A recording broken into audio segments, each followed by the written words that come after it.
നമസ്കാരം guys. 2 days BB update ഒന്നും ഉണ്ടായില്ല. 2 days അല്ല, 1 day I think. I am sorry for that. നമ്മൾ പോഡ്കാസ്റ്റിന്റെ കുറച്ച് ഇന്റർവ്യൂസും കുറച്ച് എക്സൈറ്റിംഗ് സംഭവങ്ങളൊക്കെ നിങ്ങളോട് എടുത്തു വെക്കുന്നതിന്റെ തിരക്കിലായിരുന്നു. പക്ഷെ ഞാൻ ലൈവും കാര്യങ്ങളൊക്കെ കാണുന്നുണ്ടായിരുന്നു. ആദ്യം തന്നെ എനിക്ക് പറയാനുള്ളത്, ഗെയിം ചേഞ്ചറായ റിയാസ് വന്നിട്ട് ഇത്തവണ നല്ല രീതിയിൽ തന്നെ ചീഞ്ഞൊട്ടി എന്ന് വേണമെങ്കിൽ ഒരു പക്ഷേ പറയാം.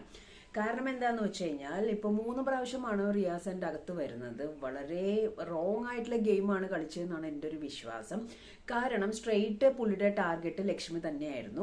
ലക്ഷ്മിയെ വന്നിട്ട് റിയാസ് ഭയങ്കരമായിട്ട് ഫയർ ചെയ്തു. അതിലേക്ക് ഭയങ്കര ഒരു അഹങ്കാരം ഉണ്ടായിരുന്നു റിയാസ് വന്ന് കാര്യങ്ങൾ സംസാരിക്കുമ്പോൾ. റിയാസ് വന്നിട്ട് അവിടെ ആദിലയുടെയും നോറയുടെയും ഗെയിം മോശമാക്കി. അതേപോലെ തന്നെ നെവിനായിട്ടുള്ള ഡിസ്കഷനും ഗോസിപ്സും കാരണം അവിടെയും വേറെ സീനും കാര്യങ്ങളൊക്കെ ഉണ്ടാക്കി.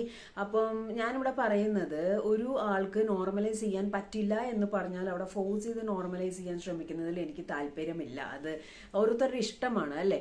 അപ്പോ താങ്കൾക്ക് അത് ഇഷ്ടമല്ലെങ്കിൽ താങ്കൾ പോയിക്കോ എന്നുള്ളൊരു വൈബാണ് അവിടെ. പക്ഷെ ഞാൻ ഒരു കാര്യം ചോദിക്കട്ടെ, അവിടെ വന്നിട്ട് ഈ LGBTQ+ അല്ലെങ്കിൽ ആതിരയുടെയും നോറയുടെയും ഈ ഒരു നോർമലൈസ് ചെയ്യാൻ പറ്റില്ല എന്നുള്ള കാര്യത്തെ പറ്റി സംസാരിച്ചപ്പോൾ ലക്ഷ്മിയുടെ സ്റ്റാൻഡ് അത് തന്നെ ആയതുകൊണ്ട് ലക്ഷ്മി നന്നായിട്ട് അതിനെ എതിർത്ത് സംസാരിച്ചു. എന്തായാലും ലാലേട്ടൻ പറഞ്ഞപ്പോൾ പോലും എനിക്ക് നോർമലൈസ് ചെയ്യാൻ പറ്റില്ല എന്ന് പറഞ്ഞ ആൾക്ക് അതേ ഗറ്റ്സോടുകൂടി റിയാസിനോട് സംസാരിച്ചപ്പം റിയാസിന്റെ അടുത്ത് സംസാരിച്ചിരിക്കാൻ പറ്റില്ല, ലക്ഷ്മി പറഞ്ഞ് നിൽക്കുകയാണെങ്കിൽ ലക്ഷ്മി തഗ്ഗെന്നൊക്കെയുള്ള രീതിയിൽ പല വീഡിയോസും വന്നിരുന്നു. ലക്ഷ്മി അവിടെ ഓപ്പൺ ആയിട്ട് തന്നെ സംസാരിച്ചു നിന്നു. കാരണം റിയാസ് അല്ല, ദേവേന്ദ്രന്റെ അച്ഛൻ മുത്തുപട്ടർ വന്നാലും എനിക്ക് ഇതിൽ മാറ്റമൊന്നുമില്ല, ഞാൻ നോർമലൈസ് ചെയ്യില്ല എന്ന് പറഞ്ഞു.